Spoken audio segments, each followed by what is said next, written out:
Hey guys, welcome back my channel plaster तक। हमारे channel में आपका स्वागत है वंस अगेन।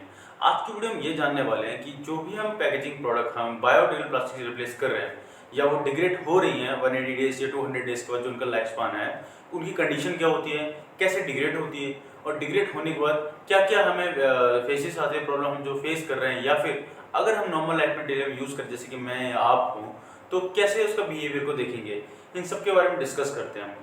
बेसिकली हम जब ग्रोसरी लेने जाते थे या फिर हम कोई भी आर्टिकल या प्रोडक्ट लेने जा रहे हैं, सब्जी फ्रूट्स एक्स वाई जी, कुछ भी एक्स वाई जी, तो हम पॉलीथीन की पैकिंग में लेकर आते थे और जिसका हमें जो रिप्लेसमेंट ढूंढा था, जो बायोडिग्रेडेबल मटेरियल को हम कह रहे थे, वो कुछ इस तरह दिखती हैं। ये जो पॉली बैग्स जो दिख रहे हैं एक्चुअली कम्प्लीटली बायोडिग्रेडेबल प्लास्टिक्स होती हैं, जो विदिन फ्यू डेज अंदर 200 और 220 डेज के अंदर ये डिग्रेड हो रही थी। ये हमने एनालिसिस किया था और ये हमने पढ़ा था। अब इसका एनालिसिस मैंने किया जब से मैंने पैकेजिंग खरीदा था। इसको मैंने एक कंडीशन में रखा था, जो कि इनकी पैकेजिंग की कंडीशंस मैंने आपको बताया था कि बायोडिग्रेडेबल प्लास्टिक हमारी एक स्पेसिफिक कंडीशन में या फिर ओपनली एनवायरनमेंट में जब डिग्रेड होगी, ये क्या क्या कंडीशंस होंगी या फिर माइक्रो ऑर्गेनिज्म के थ्रू ये डिग्रेड होती हैं। तो ये सब मैंने बताया था, जो कि डिग्रेड होने के बाद माइक्रो ऑर्गेनिज्म जो कार्बन डाइऑक्साइड, वाटर मॉलिक्यूल्स और आपके बायोमास, इन सब में कम्प्लीटली रिप्लेस होने की कंडीशन को दिखाता था। हमने ये सब जाना था। इस पूरी प्रोसेस को मैंने टेस्टिंग पीरियड में रखा कि अब ये क्या टेस्ट होने वाला है, क्या क्या कंडीशन हो जाएगा, इन सब के बारे में मैंने पूरा इसको ऑब्जर्वेशन किया। मोर देन ये आपके 3 मंथ से ज़्यादा होने को आ रहे हैं अप्रॉक्स। और ये आप कंडीशन देख सकते हो, अब गौर करके देखिएगा। आपको एक छोटे छोटे स्लॉट दिख रहे होंगे, छोटे छोटे छेद दिख रहे होंगे, माइनर गौर करके देख सकते हैं। और अगर आप एक और वेरिएशन देखेंगे, दोनों मैंने कई सारी कंडीशन प्लास्टिक्स रखी थी, इनके आप देखिए गौर करके येलो स्पॉट आपको दिख रहे होंगे। येलो स्पॉट आपको देखिए, ये जो दिख रहे हैं येलो स्पॉट, इनकी कलर वेरिएशंस पे हैं। आप गौर करके देखिए और गौर करके धीरे से देखेंगे, ये देखो कैसे ये छेद हो रहे हैं इनके अंदर। ये जो कंडीशंस हैं, ये the earlier stage and pre stage of degradation of biodegradable material.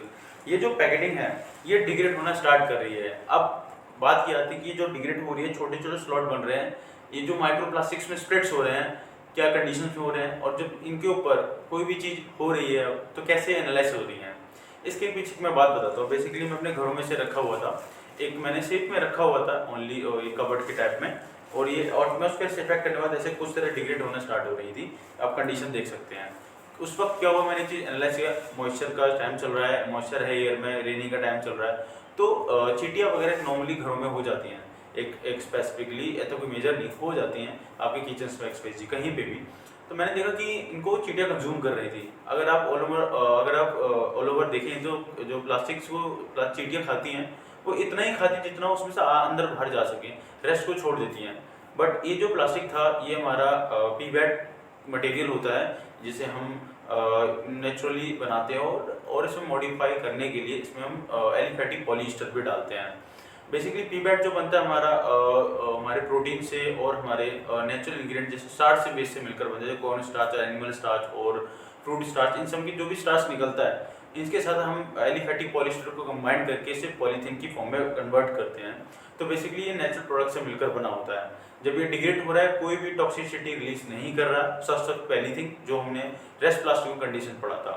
दूसरी कंडीशन ये, मैंने इसमें देखा कि इसको चींटियाँ खा रही थी। चींटियाँ खाने से मतलब ये है कि ये उन चींटियों के लिए हार्मफुल नहीं होगा। अगर इसे चींटियाँ भी कंज्यूम कर रही है या फिर कोई गाय खा रही है, मैं भी खाता हूँ इसको, तो कोई भी डिसएडवांटेज नहीं होगा। ये हमारी बॉडी में सोल्यूबल हो जाएगी।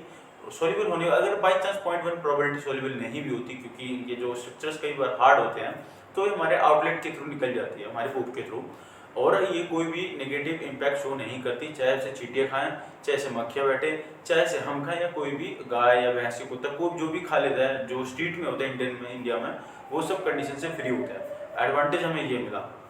सेकेंड वन, हमने ये जाना, जब ये डिग्रेड हो रही है तो वाटर मॉलिक्यूल्स यानी कि H2O वेपराइज में और कार्बन डाइऑक्साइड रिलीज कर रही है, तो कोई भी पॉल्यूटेड चीज़ नहीं फैला रही है।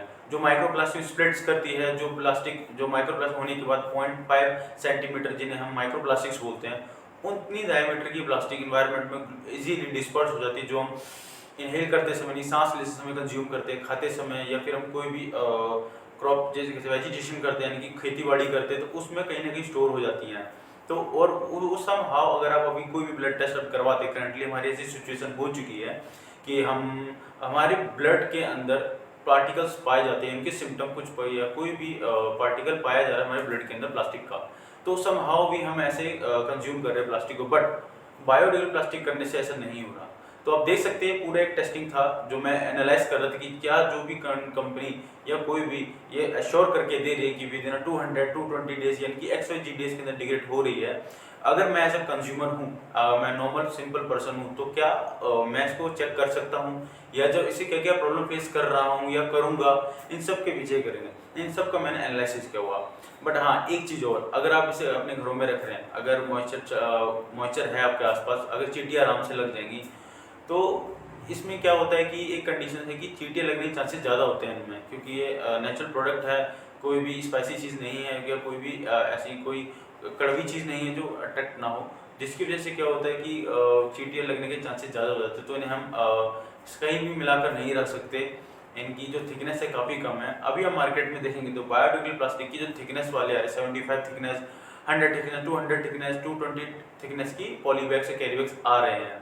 बट जो मिनिमम थिकनेस के जो हम एज अ पॉलीथीन के रिप्लेसमेंट जो यूज़ कर रहे थे, जैसे मैंने आपको ये दिखाया, ये तो ये इसके अंदर आराम से चींटियाँ वगैरह लग रही हैं।